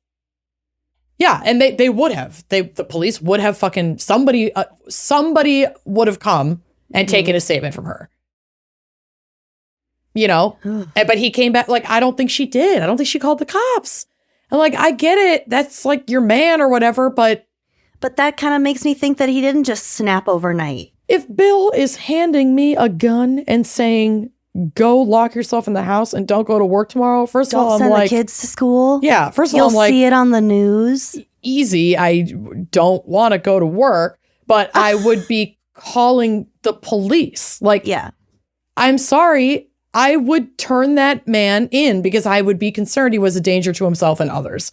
I'd be scared he was doing something. Which he was just short of saying as much. Yeah. I mean, girl, I don't fucking know. I can't with this. Wild. So he's still out wandering around. He's taking Ubers. Ubers. None of the passengers he picked up noticed anything unusual or alarming about him. He's driving a different car. So they're looking for the other car. He's not driving erratically. Like, he's chilling. This is so fucking weird. 10 p.m. He rolls up to a Kia dealership and it's like just at closing time. Some customers are finishing up their vehicle purchases and just about to leave. And two of these customers are 53-year-old Richard Smith and his 17-year-old son, Tyler. They're purchasing a car? I think they were getting a car or like looking at cars for Tyler. I don't think they had bought a car that day. They were in Richard's vehicle. It does take forever to actually buy a car. It legitimately does. But I think they were there like test driving cars. And Tyler's girlfriend, Alexis Cornish, was also there. She was in the back seat. Richard was driving or in the driver's seat. They hadn't left the parking lot yet. And Tyler was in the passenger seat. Jason approaches the car and asks what they're doing there. And On Richard foot? like goes to he approaches, he pulls into the lot. He parks. I think maybe going toward the entrance of the dealership, sees this car parked with people in it, is like, hey, what are you guys doing here? Richard, goes to toward the window to answer him. But before he can answer, he just opens fire on the car. Oh my God. He fired 18 rounds that struck Richard and Tyler Richard, I believe, was struck 9 times and Tyler was struck 7 times. Oh my God. Both killed. They did not survive the shooting. Alexis did survive. She was crouched down in the back seat. I didn't see anything that said she was even shot, which is, again, a fucking miracle. He's just raining bullets down on this car. Basically point blank range. He may not have even seen that Alexis was in the back seat. If he's just like, you come up, you approach the car, you see these 2 guys. PM, it's dark. It's dark. So I think he was just aiming for the front 2 passengers. The faces that he saw. Witnesses from a nearby Burger King parking lot recorded on their phones Jason getting back at his car and fleeing the scene. And they reported this incident to the police. So now they know that he's in a different car. So this is like the fucking 9th time the cops have been called about this fucking dude. Minimum. Hours. There have been calls coming in about this guy all day. All afternoon. At least it's 4 p.m. 6 hours at this point. 6 hours. And a woman's been fully shot. A woman's been shot and survived. 2 men have been killed in front of this like 17, 16-year-old girl. And 10 minutes later, Jason arrives at a Cracker Barrel restaurant less than about 5 miles away from the Kia dealership and does the same thing, pulls into the parking lot, gets out, walks toward the entrance and stops at 2 vehicles. Each vehicle had a couple of people in it. Like one had like 3 or 4 people in it and the other had 2 people in it. Who are these people out at 10 p.m.? They're finishing up a late night dinner at the Cracker Barrel, baby. Test driving a car. Let's go. It's just, I'm just shocked that the world turns at 10 p.m. Yeah, I don't know. Who knows? But he opened fire on the 2 vehicles and he killed 4 people and injured 1. The victims in the Cracker Barrel round of the shooting were 62-year-old daycare worker Mary Lou Nye, her 60-year-old sister-in-law Mary Jo Nye, who was a retired teacher, 74-year-old social worker Dorothy Judy, she went by Judy Brown, and 68-year-old grandmother Barbara Hawthorne, who was there with her 14-year-old granddaughter Abigail Knopf. Abigail, these old ladies alone. All these old ladies, and then one of their grandkids. And Abigail killed the grandkid. Didn't kill her, but shot her. She was critically wounded from a gunshot to the head, and miraculously survived the attack after multiple surgeries to repair her shattered skull and rehabilitation to regain brain function that she had lost as a result of the shooting. Oh my God! So he's now killed 6 people, critically injured 2 more people. Is he using like a I don't even know the words, like a big scary gun? He, for these shootings, he used, I think, 2 different versions of a 9mm. So one was a Glock. And I read a report that part of the reason why he had gone home to swap guns is that after the first shooting outside of the apartment, he had noticed it jam. And so he wanted to get a gun that wouldn't jam. Oh. So he swapped it out for a semi-automatic 9mm, which I think is still a semi-automatic handgun. Yeah. But he did have other guns, but they weren't the guns he was using. He was so lucid. It's bizarre. This kind of reminds me of There's Something Wrong with Aunt Diane. Like, and I'm going to assume that this man is dead, so we will never know what happened. He's not. Oh. So we'll kind of get to it. Keep going. 3 shootings and countless 911 calls later, the cops are finally like, oh, we might have a mobile shooter on our hands. We should probably do something. Oh. He had been in this area opening fire for 6 fucking hours at this point. He really never drove more than 10 to 15 miles out of this. That was like the radius. They could fucking... So by 10 p.m., the town is essentially put on lockdown. People are fucking panicking. False reports of other shootings, campus shootings, all these things are flooding in. Folks just don't know what the fuck is going on. It's chaos. The false reports. Meanwhile, Jason is still accepting Uber rides. What the fuck? Can you imagine if you were one of his passengers and you were interviewed later and you were like, I didn't notice anything? Can you imagine being an investigator and not contacting Uber and being like, hey, can we get the exact location of this man that's on a shooting rampage while he's picking up rides for your app that you can track? Shit. It's tracking him.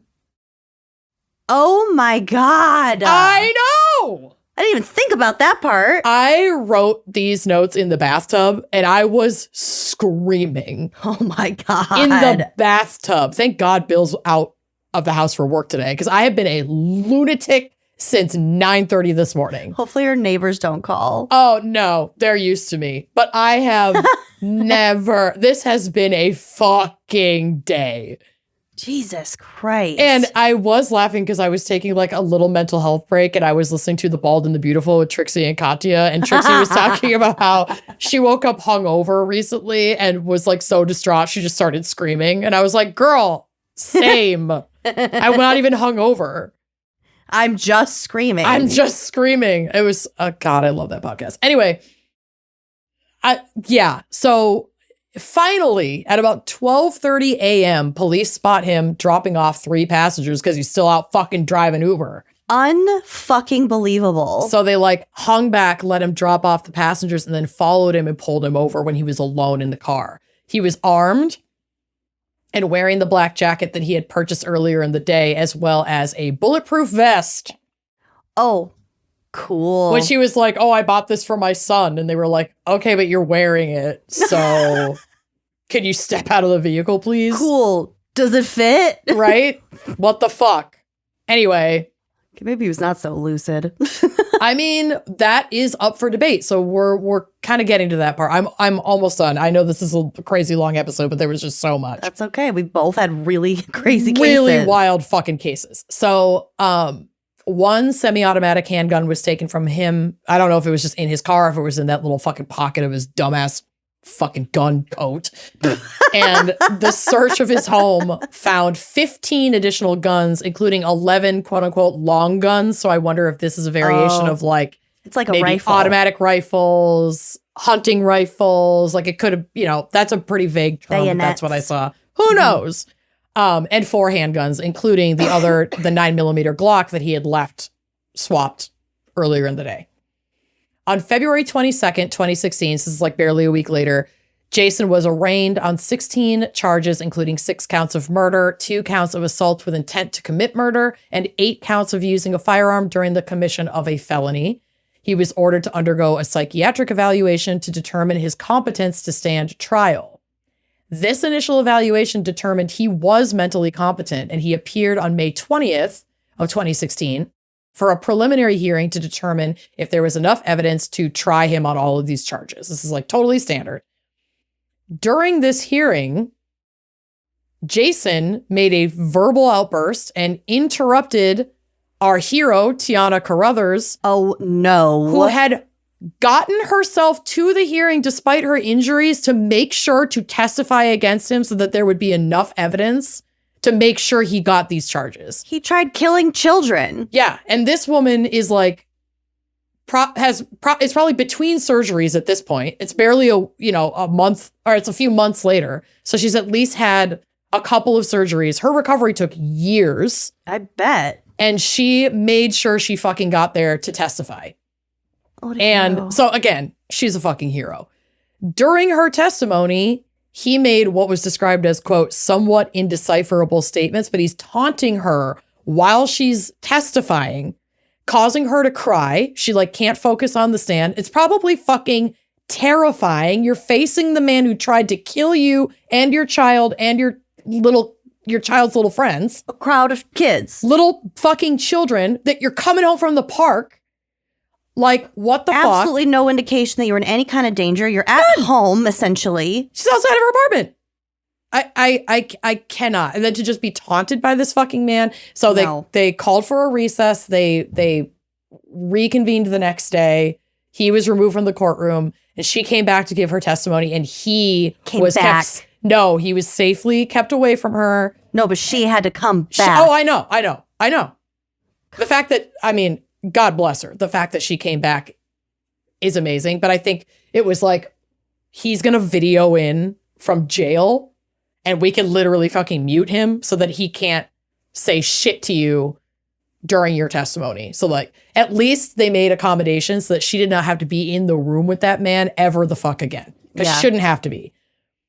So in preparation for trial, he gets the charges. They're like, yes, this is what we're charging him with. Now prosecution, defense, go off and prep. We're going to work on setting a trial date. So his defense team, in preparation for trial, announces that they're pursuing an insanity plea. They use the months leading up to his scheduled trial date to conduct a thorough psychiatric evaluation by Michigan Center for Forensic Psychiatry. The evaluations, as well as other factors, ultimately delayed Jason's trial start date by a couple years. Whoa. Which does happen. Yeah. Under, the best of circumstances. But I think that the defense was probably trying to take as much advantage of the delays as possible. And then the trial was finally set to start January of 2019. So they scheduled jury selection to begin on January 3rd, but by January 7th, Jason had entered a guilty plea for all counts that he was charged with.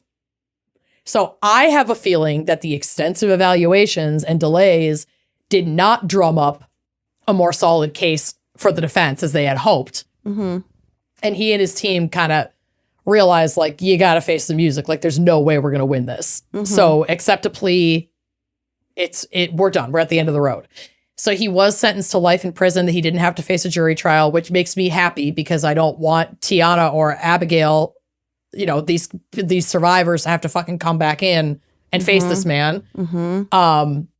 So he was sentenced to life in prison without the possibility of parole, and he is alive, as far as I know, and continues to serve his sentence in the Oaks Correctional Facility. So why did he fucking do this?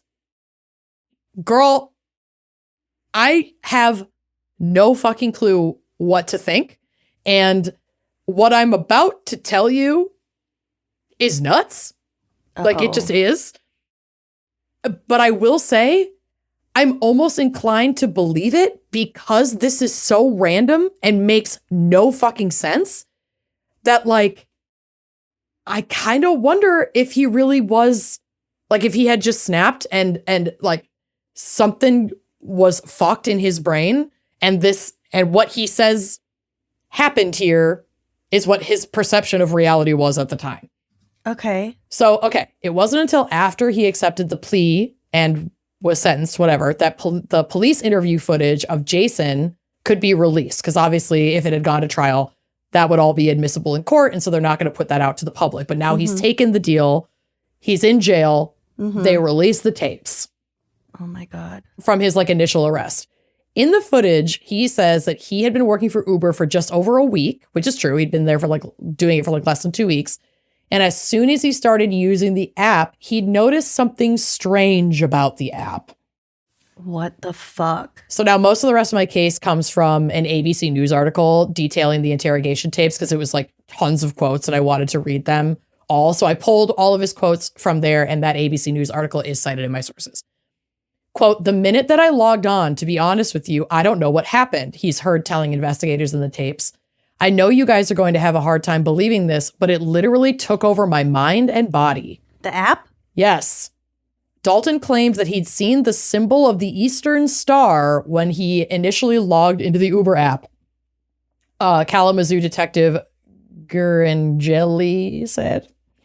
So that's some Freemason shit. According to Wikipedia, they say, quote, "The Order of the Eastern Star, OES, is a Masonic a pendant body open to both men and women. It was established in 1850 by some fucking lawyer Freemason, and this was adopted and approved as an appendant body of the Masonic fraternity in 1873. The order is based on some teachings from the Bible and is open to people of all religious beliefs. It has approximately 10,000 chapters in 18 countries and approximately 500,000 members under its General Grand Chapter." And the symbol that he's referring to, I have a picture of it on the drive. It is like a pentagram. Like, it's an upside down star in a circle. And then each star section has a drawing that's associated with one of, like, the tenets of this Freemason. Oh, who's yeah. What's it, whatever. Like, Freemasons themselves are, they're not. No, they're just a bunch of old nerds. It's not really a cult. You're just a bunch of old nerds.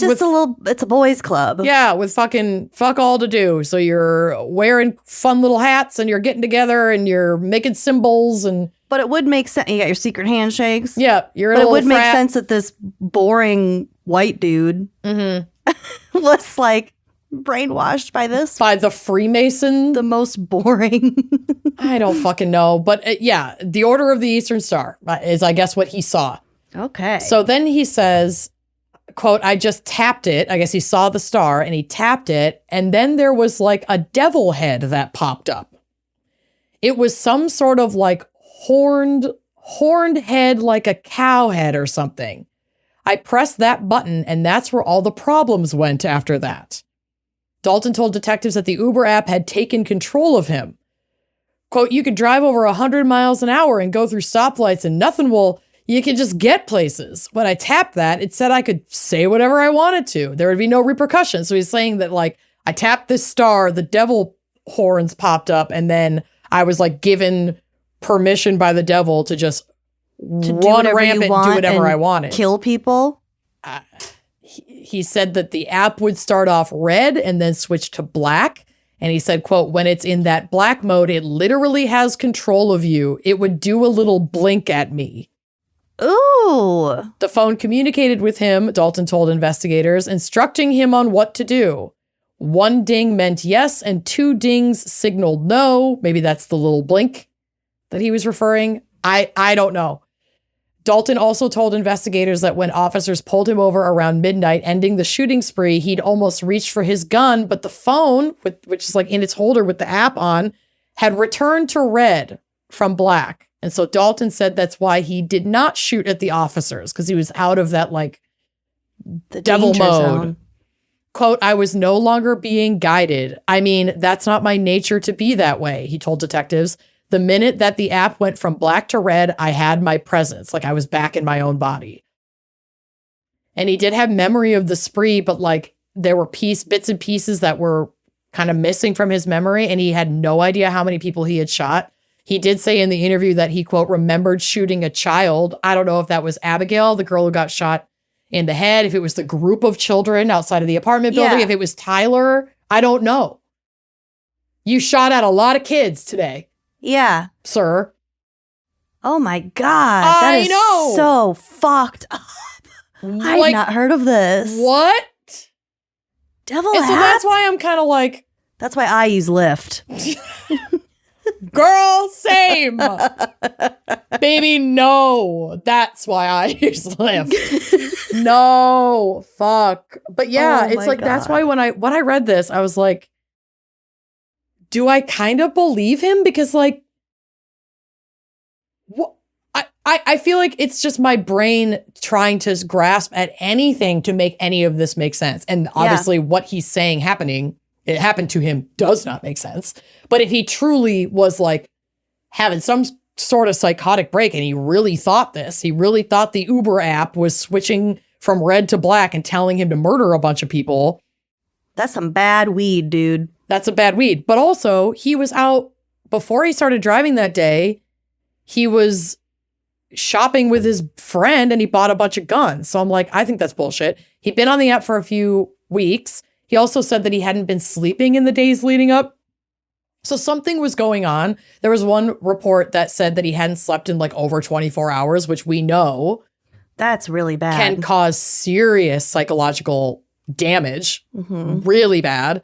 So the truth is we don't really know. Like, the motive doesn't make sense. Like, he snapped. I don't know if he was sleep deprived and also had underlying mental health issues that had gone unnoticed and untreated for years. And then that plus no sleep. I don't know. Maybe things were tough at work and that's why he was starting to drive for Uber. And then he's stressed and he's not sleeping. And, you know, he's fixating on this. I need to make more money. I'm going to join this Uber app. And then the Uber app has the devil in it. And it's just like spiraling the fuck out of control. Mm-hmm. I don't know. I'm so confused. Yeah. So thanks, Jess. Kalamazoo. Fun to say. Apparently not that fun to talk about. Why are these really hyper-specific regional topics like always the darkest? Fucked up. Always the darkest. I know. Babe. Well, thanks, Jess.